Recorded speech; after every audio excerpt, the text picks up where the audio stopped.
Il fait 5 degrés ce matin dans la cathédrale de Luçon. C'est peu, mais ça n'empêche pas la trentaine de choristes de répéter une dernière fois avant les messes de Noël.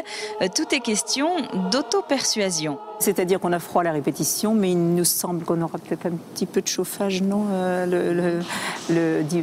au moment de la messe. Sinon, on essaie d'oublier le froid et puis en chantant, on se réchauffe.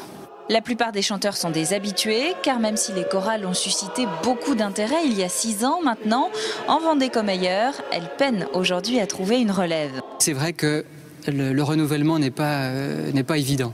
Il y a un grand noyau qui est fixe, et puis se rajoutent quelques personnes de temps en temps. Comme donc ici pour Noël, quelques personnes viennent, d'ailleurs pas forcément de Luçon, pour prêter main forte. Choristes ponctuels ou de vocation, ils interpréteront ce soir et demain une dizaine de morceaux, des morceaux soigneusement choisis et répétés pendant un mois.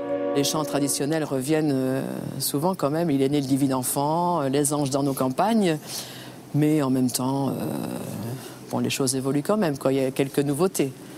Ça fait partie du patrimoine religieux, oui, qu'il faut passer aux autres générations. Autant de titres évocateurs qu'entonnera aussi l'assistance, parfois aidée des livrets à disposition puisque la messe de Noël ne réunit pas que des catholiques pratiquants. Beaucoup de familles s'y rendent, notamment pour écouter la chorale. Beaucoup de familles se rassemblent et au cours de la nuit, souvent ils se retrouvent soit avant pour un repas ou après, mais beaucoup veulent faire la démarche d'aller dans l'église, de prendre un bout de messe ou une partie de veillée.